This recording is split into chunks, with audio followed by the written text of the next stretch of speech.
ನೋಡಿ, ನಿನ್ನೆ ನಡೆದಿರ್ತಕ್ಕಂಥ ಘಟನೆ ಭಾಳ ಬಿಭತ್ಸವಾಗಿರ್ತಕ್ಕಂಥ ಘಟನೆ ನಿನ್ನೆ ನಡೆದಿದೆ. ನೇಹ ಹತ್ಯೆ ಪ್ರಕರಣ ಮಾಸು ಮುನ್ನವೇ ಮತ್ತೊಂದು ಪ್ರಕರಣ ಹುಬ್ಬಳ್ಳಿಯಲ್ಲಿ ಇವತ್ತು ಆಗಿದ್ದನ್ನು ನಾವು ನೋಡಿದ್ದೇವೆ. ನೇಹ ಹತ್ಯೆ ಕಾಲೇಜಿನ ಕ್ಯಾಂಪಸ್ನಲ್ಲಿ ಆಗಿತ್ತಂದ್ರೆ ಇವತ್ತು ಈ ನಿನ್ನೆ ಮರ್ಡರ್ ಮಾಡಿರ್ತಕ್ಕಂಥ ಮನೆಯಲ್ಲಿ ಬಂದು ಮನೆಯಲ್ಲೇ ಆ ಹುಡುಗಿಯನ್ನು ಮರ್ಡರ್ ಮಾಡ್ತಕ್ಕಂಥ ಸಂಗತಿಯನ್ನು ನಾವು ಬೆಳಗ್ಗೆ 5:15 ಆಗಿರ್ತಕ್ಕಂಥ ಸಂಗತಿಯನ್ನು ನೋಡಿದ್ದೇವೆ. ನಾವು ನಿನ್ನೆನೂ ಕೂಡ ಭಾಳ ಸ್ಪಷ್ಟವಾಗಿ ಹೇಳಿದ್ವಿ.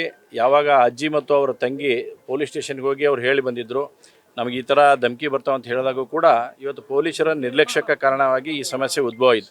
ಬಹುಶಃ ಪೊಲೀಸರು ಅವತ್ತನೇ ಇದ್ರ ಬಗ್ಗೆ ಕ್ರಮ ತೆಗೆದುಕೊಂಡಿದ್ದರೆ ಇವತ್ತಿನ ಈ ಹತ್ಯೆ ಆಗ್ತಿದ್ದಿಲ್ಲ ಅನ್ನೋಂಥ ವಿಶ್ವಾಸ ನಮಗಿತ್ತು. ಆದರೆ ಇವತ್ತು ಆ ನೆಗ್ಲಿಜೆನ್ಸಿ ಮಾಡಿದ ಪರಿಣಾಮವಾಗಿ ಆಗೈತಿ. ನಿನ್ನೆನೂ ಕೂಡ ನಾವು ಕಮಿಷನರ್ಗೆ ಭಾಳ ಆಗ್ರಹ ಮಾಡಿದ್ವಿ, ಇದ್ರ ಬಗ್ಗೆ ಕ್ರಮ ಆಗಬೇಕಂತೇಳಿ. ನಿನ್ನೆ ಇಬ್ಬರನ್ನ ಸಸ್ಪೆಂಡ್ ಮಾಡ್ತಕ್ಕಂಥ ಕೆಲಸವನ್ನು ಮಾಡಿದ್ದಾರೆ. ಅಂದರೆ ಸರ್ಕಾರದಲ್ಲಿ ಲೋಪ ಆಗಿದೆ ಅಂತಕ್ಕಂಥದ್ದನ್ನು ಭಾಳ ಸ್ಪಷ್ಟವಾಗಿ ಎದ್ಕೊಂಡಿದೆ. ಸರ್ಕಾರ ಇನ್ನಾದರೂ ಎಚ್ಚೆತ್ತುಕೊಳ್ಳುವಂಥದ್ದು ಆಗಬೇಕು. ಈ ರೀತಿಯಾದಂಥ ವ್ಯಕ್ತಿಗಳನ್ನು ಭಾಳ ಇವತ್ತು ಇಡೀ ಜನ ಆಕ್ರೋಶ ಎಷ್ಟಾಗೈತೆ ಅಂದರೆ ನೀವು ಗುಂಡಿಟ್ಟು ಕೊಲ್ರಿ ಅಂತಕ್ಕಂಥದ್ದು ಬಂದೈತೆ. ಇನ್ನಾದರೂ ಸರ್ಕಾರ ಎಚ್ಚೆತ್ತುಕೊಳ್ಬೇಕು. ಜನರ ಇವತ್ತು ಕೈಯಲ್ಲಿ ತೊಗೊಳೋಕ್ಕಿಂತ ನೀವು ಅದನ್ನು ಕೈಯಲ್ಲಿ ತೆಗೆದುಕೊಂಡು ತಕ್ಷಣ ಮುಗಿಸ್ಬೇಕು ಅನ್ನೋಂಥ ಆಗ್ರಹವನ್ನು ತಮ್ಮ ಮುಖಾಂತರ ನಾನು ಮಾಡ್ತೇನೆ. ನ್ಯೂಸ್ ಫಸ್ಟ್, ನಿರ್ಭೀತಿಯಿಂದ ನಿಮ್ಮ ಪರವಾಗಿ.